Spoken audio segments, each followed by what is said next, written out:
Good afternoon, world of YouTube. I am making a follow-up video to the one that I made the other day on a tough talk about tough marriages, hard marriages. Because I was thinking after about making amends and how that helps people heal and how that helps people move on and might be part of what helps, like marriages. And no, it does. It does help. It's not might. It does. Helps people be able to bury the transgressions that happened, and move forward. And, it's not a might, it's a definite must. So I wanted to talk about that because I think that's probably the number one biggest reason why I'm struggling. My husband feels like he's made amends. I don't think he understands what making amends is. Perhaps I don't. If I don't, leave me a comment and let me know if I'm missing out something. I got myself kind of cute today because the restaurant and little bar opens up at 4, which is in about an hour. And my tradition has been that I usually head down there and I have, excuse me, a drink or two. And then I play their little gambling machines and order myself an appetizer. So today is the grand opening and I'm heading down there in a little bit. I never stay long, maybe an hour and a half, but I'm in the mood to listen to some music too, so we shall see. So I tried to make myself look cute. Worked hard to cover up the baldness. I've curled it and fluffed it up, but this hair is really thinning out, to the point where I am considering maybe getting it cut short, go short, but that won't fix what's happening up here, will it? So I don't know. My daughter-in-law is my hair person, so I will see her soon, and she noticed it too, that it's thinning out, and I've got patches all over that I'm covering. So anyway, back to that. The making amends to someone that you've caused harm to, whether it's one time, 100 times. Making amends is an important part of the healing process and the forgetting and forgiving process.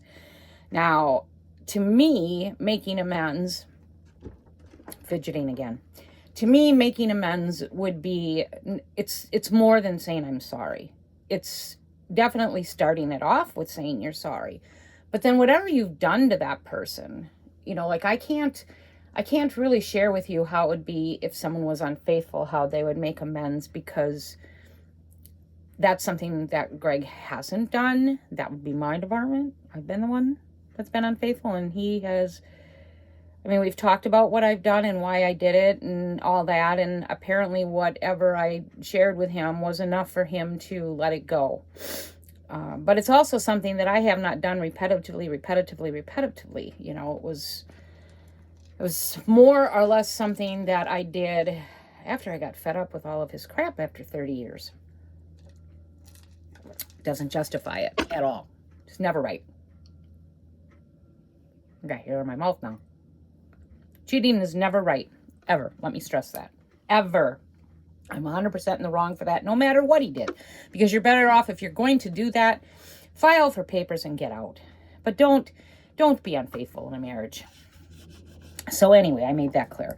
His amends was basically, yeah, I was wrong. I know what I did was wrong. Okay. End of story.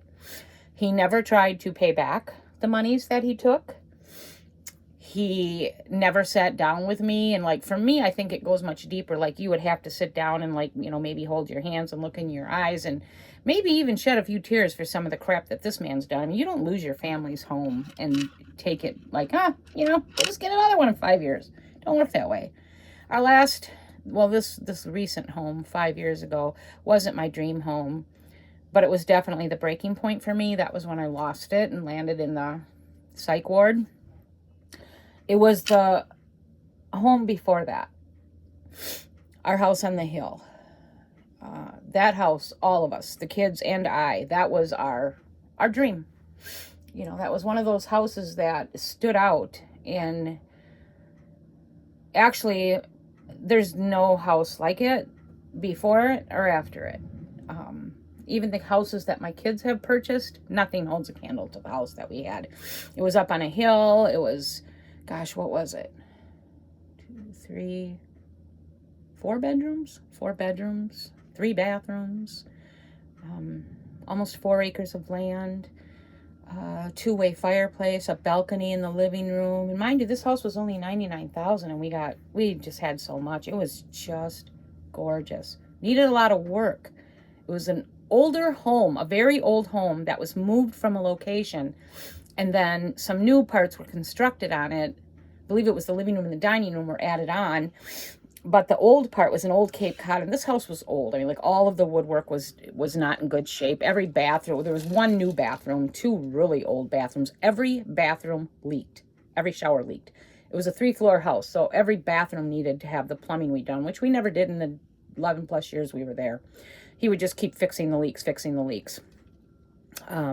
plumbing in the house needed to be redone.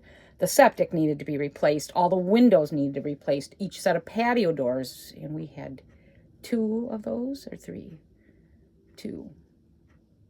But the living dining room area had, I think, over 14 windows just by itself.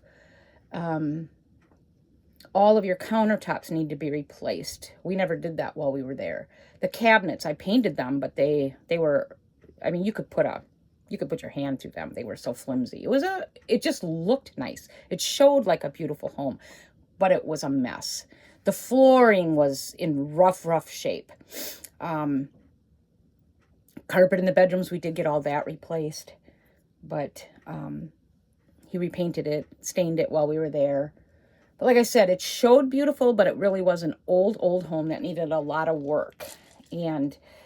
But we loved it. We adored it. It had things in other houses that you just didn't see, you know, like this balcony that went around your whole dining room, living room. And what a great place. You could walk around the balcony. Very dangerous for little kids, but like for us, we could walk around it. And what a great place to put like Christmas, Halloween decorations, whatever, because it overlooked, you know, down over the living dining. It was just a gorgeous home. What I would give to be in there now, I could have the whole 3rd floor for my candles and jewelry business. And it just, you know, it just was our dream home. So you don't take that stuff easily when someone loses it. And, oh, I'm sorry. So that's the gist of his, what do you call it? I've lost my train of thought. Amends, making amends. Oh, you know, I'm sorry. I shouldn't have done that. Yeah, it was really bad what I did. But you have to pull that out of him. You have to ask him, are you even sorry for what you did? Do you even regret what you did? Do you know what you did? So, you know, like he had stolen money from one of my daughters once, money that she had saved on her dresser. And she was just a young girl, maybe 9, 10, or 11. She was saving her birthday money and whatever she had for whatever she wanted. Your home, your bedroom, your dresser is your safe spot, right? Well, she had told me many years later, that was one of her problems, that her dad had stole money from her, and she never told me, and she never said anything to him. And it, you know, when she told me, when she came to me, she might have been in her early 20s or very late teens, and she broke down and was crying. And I ended up going to counseling with her to process that. And then I went to Greg, and then she went to Greg, and he had no memory of doing it. None. How can he make amends when he doesn't remember what he does? And see, this is how I take it. I think he did so many things wrong to us that he blocks out the memory because he doesn't want to deal with it. This was only a small amount of money. Like, to her, it was the world. So that's the wrong word. But I mean, it was small enough to us that we could have handled it easily. It was like $60 some. And that was like a thorn in her for so many years. She carried that burden. Well, of course, I made him pay her back. He never said to me, well, I'll take care of it for sure. I didn't know I did it. I told him, you will pay her back. We were living apart at the time, and he did pay her back. But again, he didn't go to her and say, oh my God, Alyssa, I'm so sorry that I did that to you, and here's your money. And, you know, making like a true amends. To me, making amends is you go to that person and you tell them you're sorry, and you say, how can I make this right with you? Not the person that you harmed. Well, I think I need you to pay my money back, or I think I need you to get me another home. No, the person that you harmed shouldn't be asking you for anything, what they need. You need to be handling that. Before we were married, he had what I would consider his best friend. And they were pretty tight buds. And they took a long trip together for like 6 weeks. I mean, they were very, very close, maybe into their young years. Well, Greg ended up screwing him over of, I think it was 5,000 or 6,000. I did not know this for many, many years. And then, I got curious. Hey, why is your friendship with this guy like, he never comes around, you never talk, you never go anywhere. Well, then he told me, well, he did some gambling with me and lost, and he blames me, and so now we're not friends. Well, that wasn't the case. The case was that Greg had went to his friend and pretty much conned him into, this is a no-lose situation. You give me $5,000, you're going to get so much back. And he did. He conned him. He's a con artist. And so the guy, his best friend, gave him the money. And of course, Greg, I don't know what Greg did with the money. I never found out, and anything he would have told me back then would have been a lie anyway. But, so yeah, he lost his best friend over $5,000. He never tried to make amends to his friend. And years into our marriage, we had run into him at a restaurant. And we were leaving. I don't know if he was coming in or leaving, but anyway, we ran into him. And the guy ended up just losing it, like in the parking lot. This really must have weighed heavy on his heart because, he thought that they were friends. And this is like years after this happened. And this guy just had like this breakdown in the parking lot. And he was verbally like yelling at Greg and swearing and just all this stuff. And I'm just standing there with my mouth open. I ended up defending Greg. I hate myself for that moment. I should have just stood there and said nothing because I really knew nothing. And anything I knew came from Greg was a lie. Whatever that guy said was facts. Because Greg has proved himself time and time again. He's not worthy to be trusted of finances. He's just a liar when it comes to that stuff. So, but the bottom line is he never tried to make amends to his friend. And when I talked to him about it, he goes, well, I can't afford it. I can barely afford to take care of my family. You know what? If you gave a guy $25 a week, that's what? $100 a month. That's $1,200 a year. He would have been paid off in 5 years. Greg never looks at stuff like that. To me, I absolutely 100% would have done that. I owed his dad money from when I was a young girl dating Greg. He had borrowed me money to get some furniture for my first little apartment. His dad did. And he set me up on payments every week. I had to give him so much money. And I went every week to his house. And I paid him. And I still remember him sitting at the table and he would cross off what I owed him until I paid him off. And it was just a whole different, we were just two different people. Like, I honored my debts. And there was one small debt I didn't finish out, but no excuses on that one.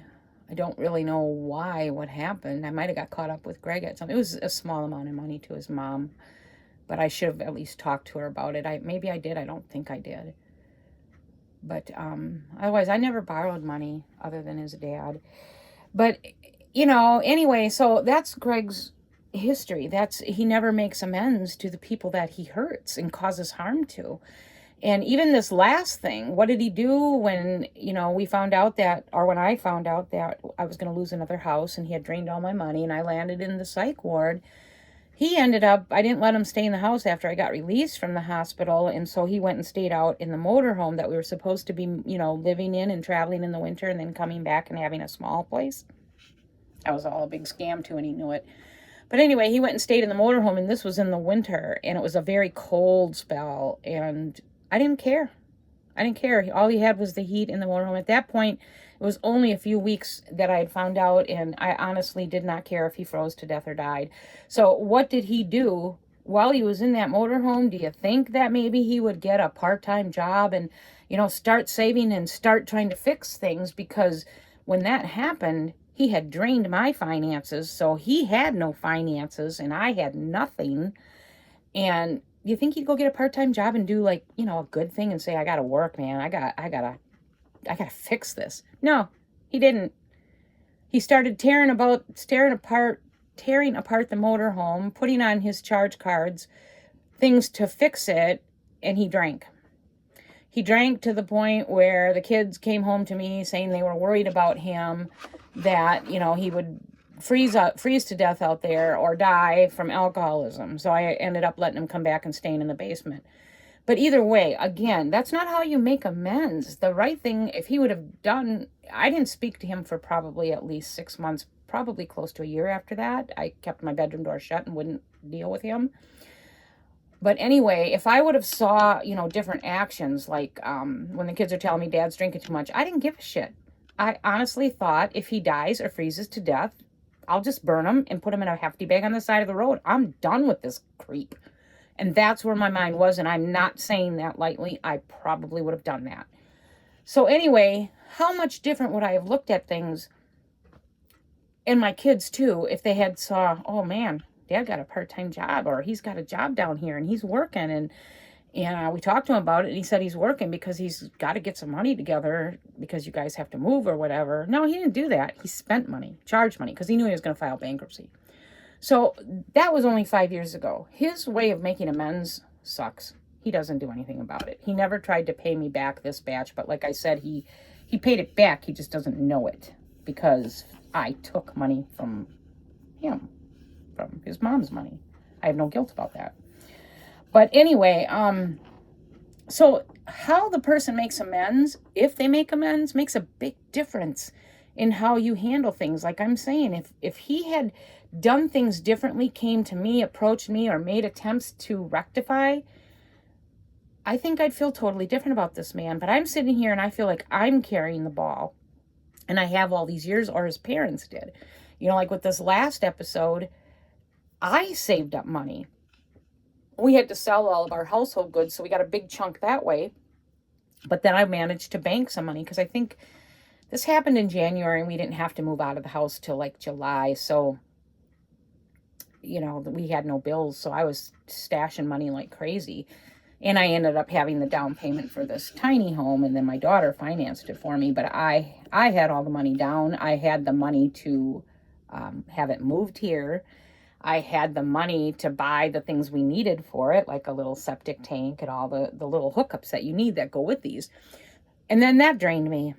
So, after we got set up in here, I restarted trying to replenish my little funds, and it's 5 years later, and I have replenished the money that I put down. But, I'll never be able to do much more than that, because I don't get a lot of money from my disability and stuff. And, but that's okay. I've restored my credit, whatever. That's a whole separate thing. Stay on the amends thing. Gosh, there's smoke all over out there. So that's what is the thing I wanted to talk about, is the making amends to someone you've caused harm. If someone's caused you harm or pain, have they made amends to you in a way that you felt they should, that was healthy, that was healing for you, that helped you move forward? In my case, no, still has not. I don't talk to him about it anymore, because I'm now at a point where I am asking God to somehow step in and teach him, maybe bring back to his memories. Like sometimes when I talk to him about some of the things he has done, he goes, I don't remember that. And I'm like, are you kidding me? You don't remember that you did this or you caused this? And he honestly, I don't think he's lying. I don't think he remembers. I think he did so many terrible things that he would block them out, so he didn't have to deal with them in his head, about the people that he caused harm to. So anyway, if that's happened to you, drop a comment below, share with me, if you felt the amends were made to you, if they were appropriate and healing and helpful to you. If they haven't been made to you, are you like me and we're just kind of floating out in the water in a raft, and, our relationships are lukewarm, very lukewarm. Mine's probably cold because I don't feel he's ever made amends from day one. And you can't, how do you move forward if someone doesn't try to fix what they've done? I don't think you can. I think you stay stuck. And I think that's why, we're stuck. If I saw him, come to me every week, here's 20 bucks. I don't even want a lot. If he came to me every week and said, here's 20 bucks from what I've done. Well, first of all, I'd look at him and go, what? I'd be so stunned. But those things would help me a lot. Or if he even came to me and said, I've been thinking about, our life over the last 45 years and the pain and stuff I've caused you and my kids. And man, I'm just so sorry. Never has done that. Those things would help me so much. And I've gone to counseling with this, and we've talked about it in counseling, and the therapist has shared with him about the making amends part, and he feels he has. So until he fully comes to grips with this, and he may never, I think I'm going to stay in my lane of protecting myself and guarding my heart and my soul. And however I am different now, I am asking God to intervene in this and to help him recognize what he's done and what he's caused to me and my 5 kids. Maybe even perhaps that friend is still alive. Could you contact your friend and send him 25 bucks a week or 100 bucks a month? I don't know. Could you at least say you're sorry?